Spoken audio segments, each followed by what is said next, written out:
please subscribe and don't forget to press the bell icon to get notified whenever we upload a new video.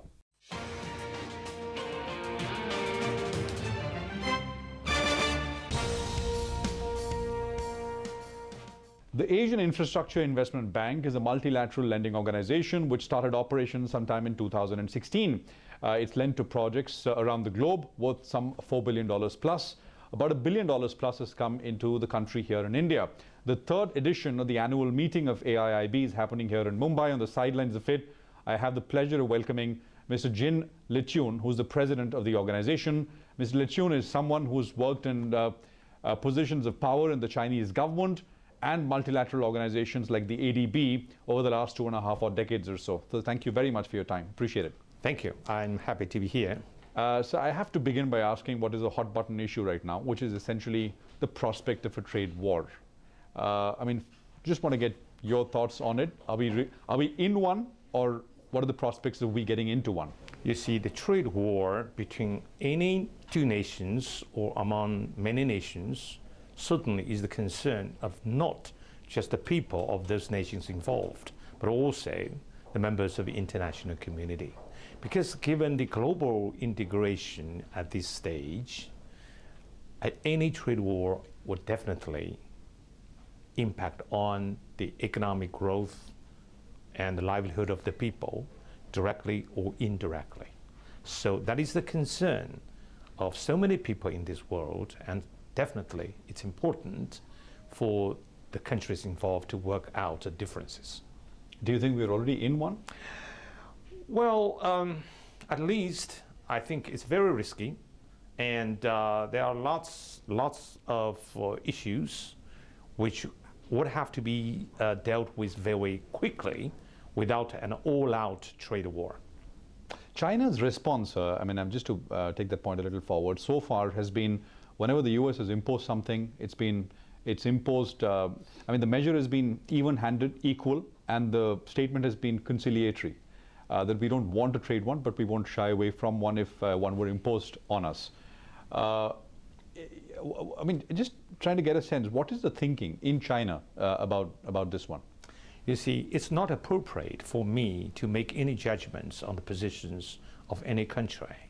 As the president of this institution, we focus on the broad-based economic development through investment in infrastructure and other productive sectors. Mm-hmm. As I see it, first of all, the Chinese government will look forward to a resolution to solve this problem as soon as possible.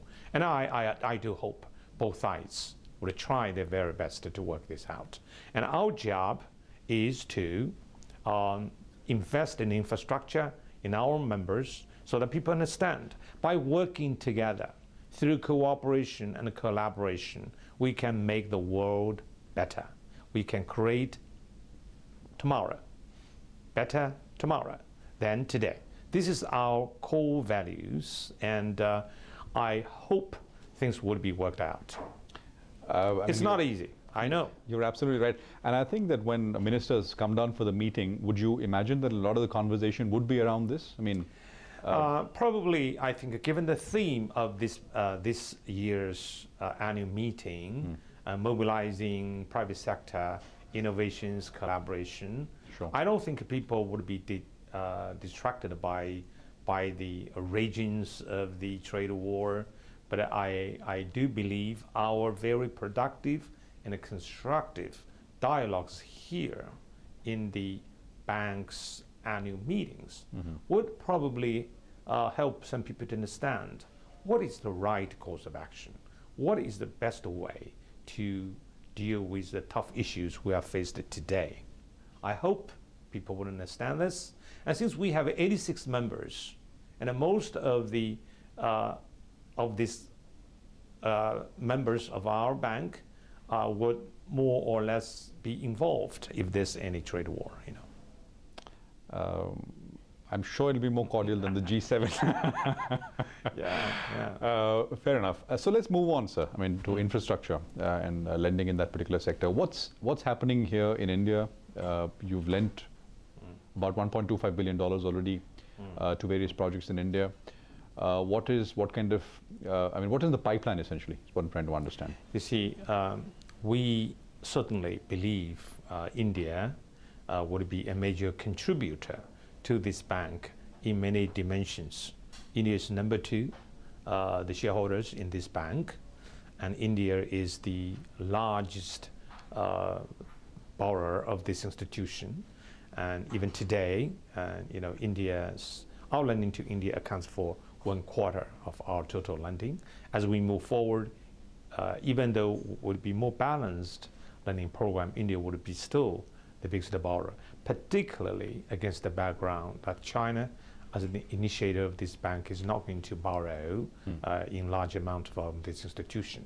So that definitely would make India the biggest borrower. And I think the programs, the lending programs in India is important, because if it's of high quality, it demonstrates not just the capacity of India, but also the capacity of this bank. And I hope our operations in India would be models for the lending programs in other countries which we are developing. India is a country with very strong institutional capacity. You have lots of experience by working with the World Bank, AIIB, or other institutions. So other developing countries can learn from experience in this case. We are very much positive about the prospect of developing our programs in this country. And you see, which sector, sir, do you think? Yes, it's you see, the demand comes mainly from transport and energy. Energy, power, including power generation, distribution, transmission distribution. And in the projects in India, you find we finance not just expressway, but rural roads, which is very important for poverty reduction, for bringing the people in remote areas to the market, to improve the gender balance, to empower the women financially. You see, this is very much important. And India is a country which is quickly developing and lifting many people out of poverty. And the direct consequence of the people moving out of poverty is increased demand for electric power. But how can we develop? So in India, you're saying it's basically power and the entire ecosystem? Transport, power, subway, for instance. Transport is part metros of and yes, and basically, and actually, the bank as a whole has most of resources focused on transport and energy, because of the demand from our member countries. I mean, the one sector which has been booming in India is roads. I mean, yes, the government, NHAI, etc., they've been sort of bidding out projects, yes, of course, and it's been doing very well. But power essentially is, I mean, it sort of goes into the bucket as a stressed kind of a sector. Too much capacity came on, there wasn't gas, natural gas for the post-power projects, and I mean, a lot of those are non-performing loans with state-owned banks here. You know, electric power, power generation, distribution, transmission is still very important for India. As I said, when more and more poor people moving out of poverty, the demand will increase. The issue is how can you meet the increasing demand of power without leaving a big footprint in environment, in climate change. So we're talking about renewables mostly? That's right. Renewables or energy efficiency. Okay. For instance, when we improve the power transmission distribution of this country, you know, I think it means a lot by cutting down the systemic loss of power transmission and distribution. You do not have to increase more power plants. You can still meet the needs of the people. So energy efficiency is important, and developing solar power in your country is also so important. See, you said that India, what's happening here in India, because the institutional framework is here, can be replicated across other countries as well. But some would argue and say that even in a sector like roads, where we're starting to see some fairly good success, it's mostly been hit and trial in a way. I mean, for example, we had toll roads, then we went to annuity projects. Now we have something called hybrid annuity, right? I mean, so, you know, it's stumble, pick yourself up, try something else, try something new. Is AIIB kind of also looking at frameworks or models which, I mean, with you've got experience around the world that can be brought here in India?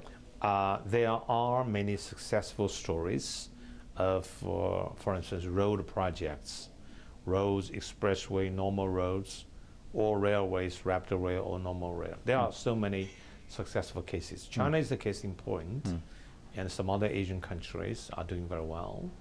I think when we work in India in this sector, we certainly try to incorporate the experience of the other countries, also the experience of your country. But what is most important, to apply the different countries' experience in the context, in the local context. That can only work when you understand the local situations, right? But in this regard, with regard to the transport sector, there are a couple of things we need to keep in mind. First of all, the very good policy consistency. Regulatory policies are important. For instance, one big issue is pricing, user charges, right? China was successful because China dealt with the pricing issue of the utilities and roads very early on. The government had the guts to deal with this. So any project must be done on the basis of the understanding that it must be cost recovery with marginal or moderate returns. So people had to cope with the higher tariffs, water tariff, power tariff. But eventually people are not benefiting from the tariff, power tariff. But eventually people are not benefiting from the network of the transport sector or elsewhere. So I think when it comes to the projects in your country or in another country, I think people should accept the cost recovery concept. And the government must be supportive of the very good regulatory system. And then people would come to understand how important it is to have a very good sector policy. And people would understand, eventually would help you over long term. Sure. The loans that you give out, I mean, are these mostly to state government projects, etc.? I mean, not necessarily. These are private. We're also doing private sector operations. Private sector operations. Yes. As well. But majority would be, because these are long gestation At this stage, the majority are for the public sector and with sovereign guarantee. But we are pushing for the private sector operations and building up the private sector's assets. You know, this is very much important. First of all, it's not going to add up to the pressure of the public debt of any borrower. We're not going to put pressure on the balance sheets of any government. And when we work with the private sector, we can mobilize more domestic savings, the resources, to promote economic growth. And of course, without sovereign guarantee, the operational team of our bank must be very, very prudent to make judgments on the merit. Yeah, of course. And but you see, I think we are doing very well in your country, and I believe as we move on, we can do more in many other countries, so that at least, you know, from the regional perspective, India and your neighbors, South Asia, Southeast Asia, Central Asia, all these countries will understand how important it is to improve the connectivity. Because when the project benefits not only the locals, but also benefit the people outside, you know, the spillover effect would be enormous. Sure. And you can get more out of the financing. Is AIIB going to bid for some of the stress projects as well? I mean, there are lots of these projects which are NPAs, but these are... this is not what we do. Okay. This is not what we do.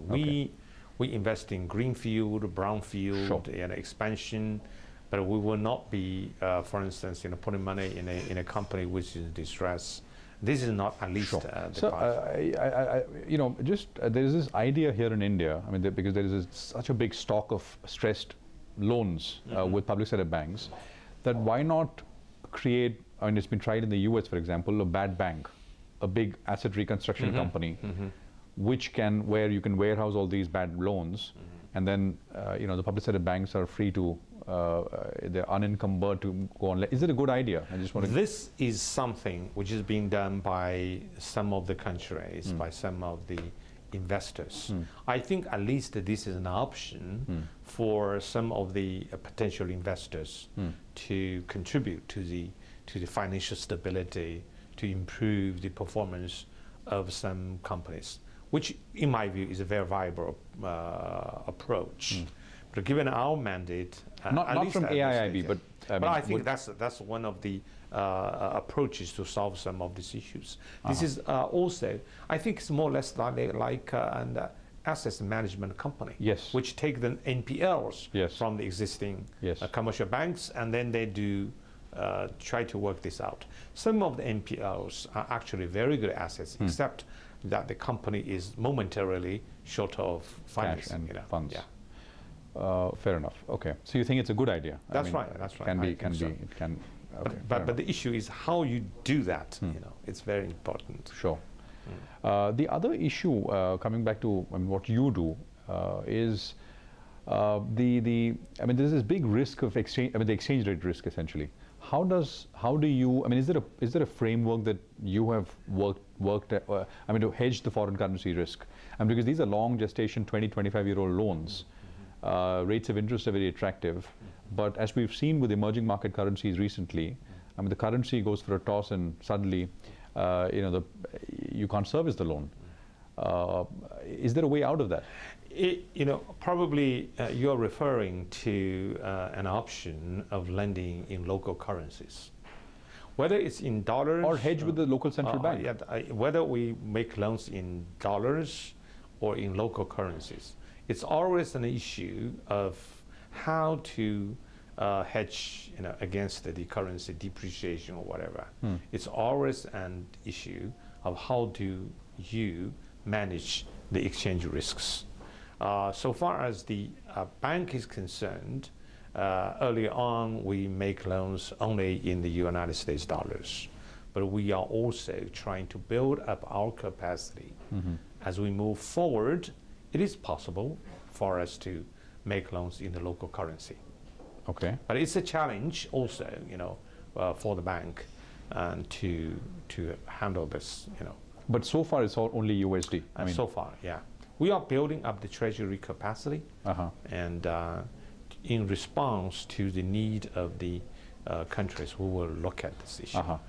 Just finally, if you can talk a little bit about the capital that AIIB has to lend. What's the watch list really at this point in time?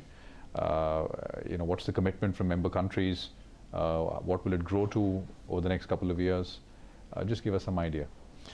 Well, you see, we have the $100 billion registered capital, which is paid to us in 5 years' time, in 5 installments.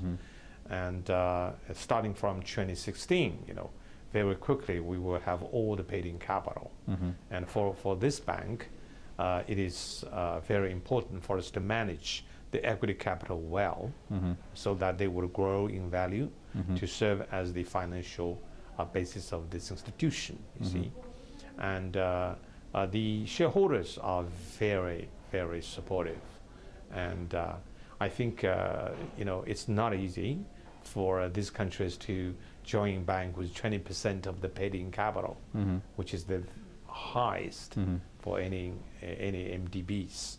But this demonstrates the commitment of all those all those shareholders that we need to support this bank in its efforts to ramp up the infrastructure investment in the member countries. And I do hope India would be a role model, and in terms of the relationship with the bank, in terms of the effective use of the resources from all these shareholders. While you have this commitment, sir, some would say that the fiscal situation with lots of these emerging countries, which are part of the organization, is not looking all that great. The role of the state, and many would say the state has to take the lead in infrastructure financing, but they may not be able to. So how are you so confident that they will sort of come through with the commitments? You see, the fiscal space varies from country to country. Some of the countries are doing pretty well, particularly, for instance, some of the Southeast Asian countries, which went through the devastating 1997-1998 financial crisis. having learning to do better, and the fiscal policies have improved substantially. So as I look at it, quite a number of middle-income countries, emerging market economies, are not doing so badly as they were perceived to be. So I think there's a sufficient fiscal space, but more importantly, so far as we are concerned, we finance infrastructure projects which could generate incomes for those countries. Okay, can promote export, generating foreign exchange through export. Secondly, we finance private sector operations which will not add up to the pressure of the public debt. So it's not an issue of whether the country is good or bad in its existing fiscal or monetary situation. The important thing is what we do today together could help the country strengthen their fiscal position and help this country promote export, generating more income. That's the crucial issue. Our job is to help these countries to strengthen their national economy, not to create debt sustainability problems. So that is our job. President Jin, thank you very much for your time, sir. Thank you. Thank you so much. Thank you very much. Thank you.